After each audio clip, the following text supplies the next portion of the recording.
I want to welcome you to Dream Chasers Radio with me, your host, Yaya Diamond. What's up, people? It's a great day. I am back. Oh, yes. How you doing? Oh my gosh. I have an author on the show today. I love Paris. I mean, okay, that's like the perfect title, because I absolutely love Paris. I love Paris. I do. But this is not just about loving Paris. This is a little bit different. And I'm so excited to have our guest on the show today. Robert Sastrom's on the show today, and I want to welcome him there. Thank you so much for coming. Thank you for having me. I appreciate it. No problem. So how did you know, and how did you fill your time with knowing that you were going to be an author, or did you know? No, well, I don't consider myself an author as much as I do a filmmaker. I've been making films since I was about 7 years old, and cool.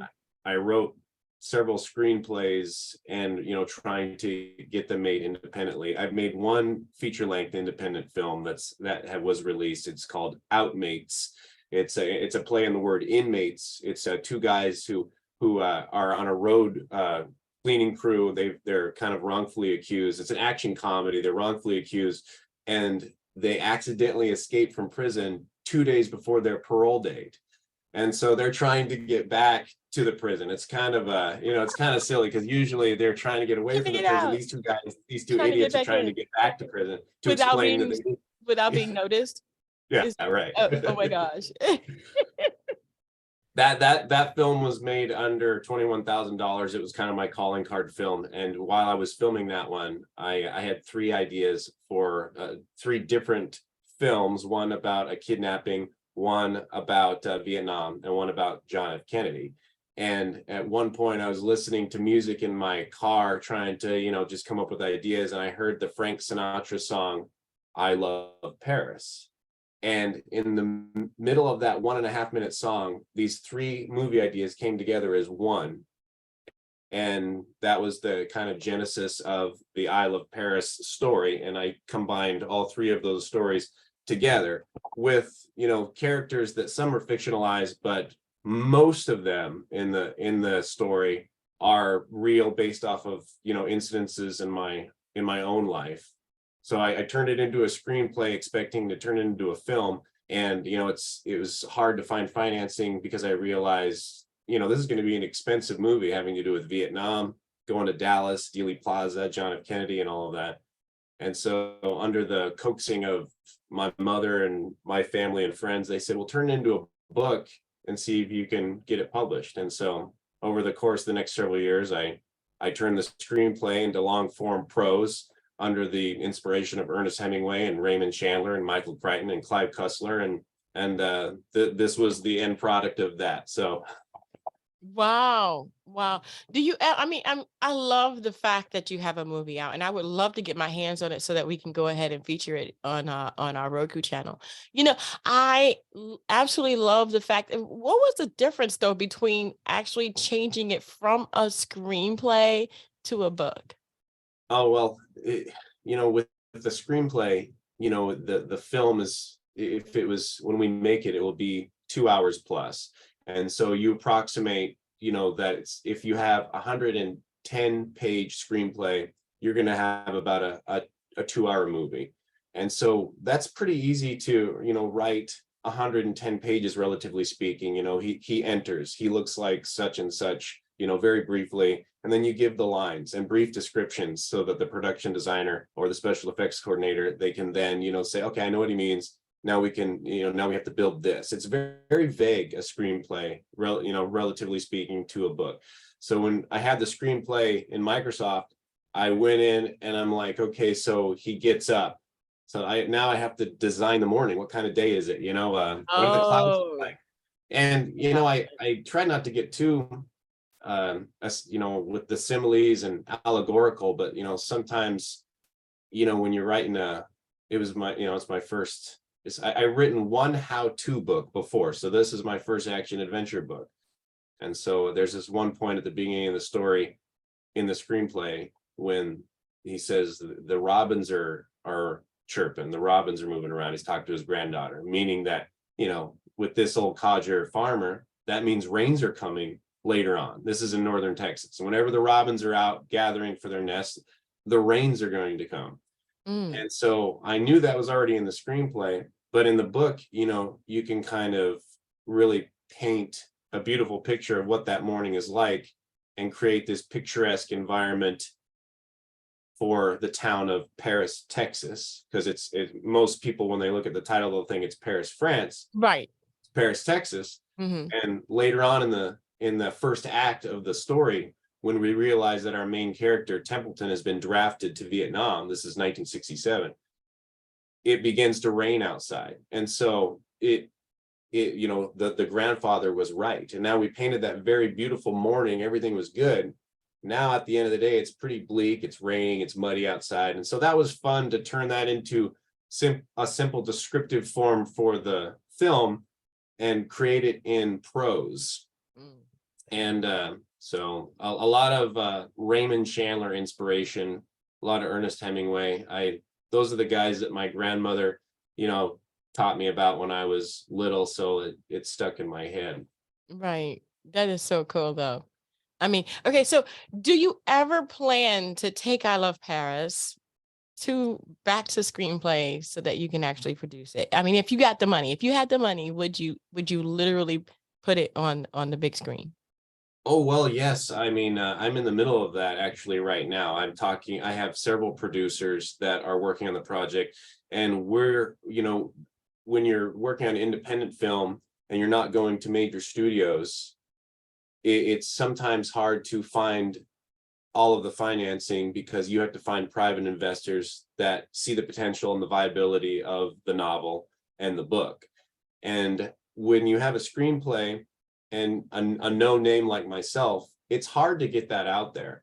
But since we've published the book and now it is out there and people are buying it, and they went to a bookstore in Atlanta and they sold it out, now I can take that credibility to these producers. And right now I'm talking to Errol Sadler, and I've got Karen Rizzo, several other producers. I'm not, you know, some of them haven't, you know, given me their specific permission to use their names. So I'll keep them at bay for now. But the stunt coordinator for the film is Vic Armstrong. And even though he's probably not a household name, he was the stunt coordinator for all of the Indiana Jones films. Yeah, I know. So that's cool. And we're excited about that. That is cool. Our production designer, he's Jordan Crockett. He lives in Atlanta, and he worked on Avengers Endgame, Guardians of the Galaxy 1 and 2. So I mean, when we're on the phone or we're doing a Zoom call, he's so excited. He said, I read your story and I turned it over. I said, I've never done this before. He said, I turned it over and I read it again. He goes, I didn't finish it until the next day. It took me 2 days, but in 2 days I read the story twice. And he said he told himself, this is my next movie. So Sweet. we're so excited sweet. about it, you know. So that's why, you know, in tandem with the book coming out and the interest in our financiers and our producers actually, you know, getting it going, we have permission to film in Dealey Plaza, which is where the assassination sadly took place. And this is the 60th anniversary of that, you know, 1963, November 22nd. That'll be the 60th anniversary of that. So, I mean, you know, historically speaking, it's really the perfect time to film it. Yeah. Yeah, historically speaking, but it's still a sad incident. Nobody wants to see that again, but at the same time, it's like, you know, he had a great cause. He had a great cause. He was a great president. And you know, unfortunately, that's what had happened. And I'm kind of sad to not see his whole presidency be, you know, out and displayed for everybody to see and critique, because I'm sure it would have been amazing. Yeah, you know, I'm Yeah. sorry. No, go ahead. You're absolutely right. I mean, you know, he was only president for 3 years. Yeah. And, you know, he won over Nixon, you know, it was by a small margin. And the amount of history that happened, the Cuban Missile Crisis that happened, the civil rights movement that was happening at that time. And he undoubtedly, I mean, almost for sure would have, you know, been reelected. Yeah, he would have had a second term. Yes, absolutely. And so that's what the book, the crux of the book, or the MacGuffin, as Alfred Hitchcock would call it, it's the crux that holds the narrative up that everybody's after. Sometimes it's a microfilm or whatever, sometimes it's secret papers from the government, but in this story, it has to do with the aftermath of the John F. Kennedy assassination. And what's really neat about that is that even though our story takes place it starts in 67, and our main character, he's kind of railroaded into Vietnam because he's like 26, and most the people that are being drafted are like 18. So he's wondering why is he drafted? He's gonna marry his love of his life, and they're gonna be happy in Paris, Texas. And it's his whole life gets turned upside down when he's kind of railroaded into going to Vietnam and becomes a helicopter pilot. And his best friend there that he befriends, his name is Sidney Traggett, and he's this awesome, he's like, how do I explain him? He's, picture Anthony Mackie, okay, but even cooler. and they hit it off, and they're best buds. And they go into a skirmish, which is something that actually happened in 1968. It was they call it the Pinkville Massacre, where some rogue American soldiers went into this village where they thought it was a Vietcong stronghold, and it wasn't. And there was only two guys that tried to stop it, two American soldiers that tried to stop it, said, these guys are unarmed, there's women and children, you can't do this. So only two guys in the story that tried to stop it, and that's Sidney Traggett and Templeton Hawks. And it ends very badly. Yeah, don't tell. This is just in the first part of the story, so it's like I'll try not to. I don't want to ruin too much of it. Basically, don't ruin it. No, because we got the movie to look forward to now. Right. Oh, well, he ends up. This guy, Sidney Traggett, his dad is the police lieutenant of the Dallas homicide precinct in 1972. So what ends up happening, without giving too much away, is that when Templeton Hawks does get back to the States, when he does get back, and he realizes that the love of his life has had a daughter, which you could read all this on the back of the book. That's the whole premise. She's got this daughter, and on the very same day of his return from Vietnam, after being in prison for 4 years in a Viet Cong prison, the little girl goes missing on the very same day. So that's like, he's like, that's weird. Why would it happen today of all days? He didn't know she had a kid.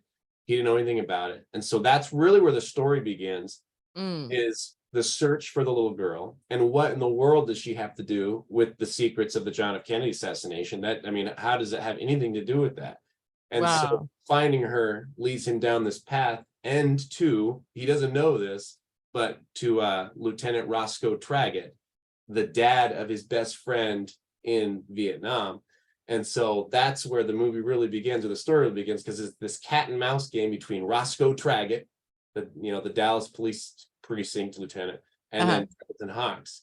And so we were going to have Clarence Gilliard play that part. Unfortunately, he passed away. So we're actually talking to a couple of other, I was thinking somebody like Eddie Murphy would be good in that part, somebody like that, it's tough, but he's got a wit about him. There's this cat and mouse game between him and Templeton, and it's gonna be fun. That's gonna be fun. Oh my gosh. Congratulations on everything. I am telling you what. That is just amazing. Wow. So okay, so people can get the book on Amazon, right? Yes, Amazon, and now, yeah, and we're going to have all that information in the description box so that you guys can go ahead and get that easy. But I want to ask you a big question. The biggest question is this your last book?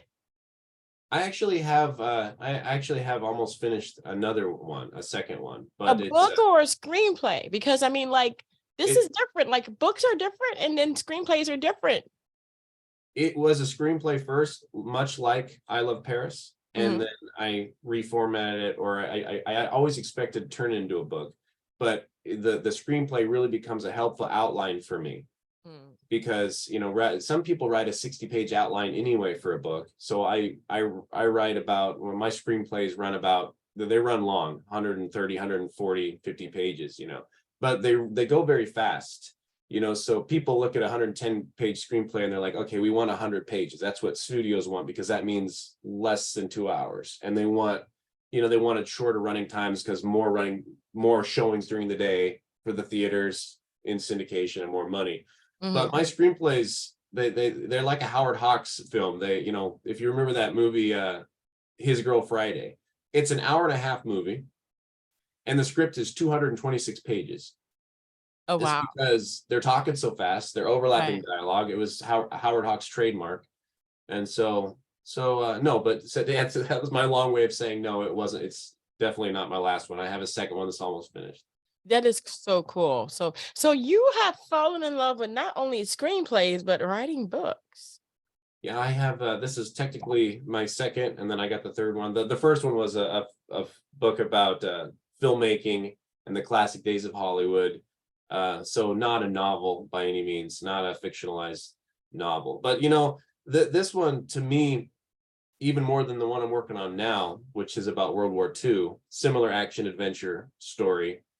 And I don't want to give too much. I don't want to say anything about that one, because that one's I got some stuff in that one that I've never seen in a book before. So we'll just try to keep it under the hat. But this one's very personal to me, because the crux of the story, the history in the story, is all very real. I didn't make it up, and the dates are in there, and the articles are in there. People can look it up and check out their own resources to see, did this really happen? Did this really happen? If there's a news clipping in the book, that news clipping is real. And so, and what I did is I took characters and moments and scenarios from my actual life, and I put them in 1972, which is where most of the story takes place, because there's a flash forward from the beginning, 67 to 72. And so I took my real life characters, my real life family, and I put them there in this time, and then wrote the true history around that. Right. So, the love story at the beginning, that's about me and the girl that I would eventually marry. And the little girl in the story is about the little girl that we would eventually have. And so I Love Paris is really I Love Addie, because my daughter's name is Addie. Oh, that is so good. That is just so sweet. Oh, okay. You got me. But that is wonderful. That is wonderful. Wow. Well, I want to thank you so much for being on the show. And I can't wait to see the movie. I'm a movie girl. I'm a movie girl. I'm a movie buff. I'm like, yeah, I saw that already. Next. I am ready. But I'm hoping that you will send me your first movie so we can put it up on our Roku station. Absolutely, That would be amazing, because we get really good views on that. And also I have a sister station, Golden Rule Media, that would love to put that up as well, so we can have that up as well. So I want to thank you so much for being on the show. We're going to have all of the information about I Love Paris in the description box below, so that people can actually go there and read that book before it becomes a movie. That way you can compare. There you go. Compare. Yes, definitely have to compare. Thank you so much, Robert. Thank you for having me. I appreciate it. Anytime. And thank you guys so much for tuning in. Don't forget to dare to be different. And until next time, guys, bye. Thank you so much for stopping by. Don't forget to like, comment, and subscribe to this channel. Hit that notification bell so you'll be notified the next time that I upload. And don't forget to dare to be different. Until next time, guys. I dare to be different. I dare to be different. I dare to be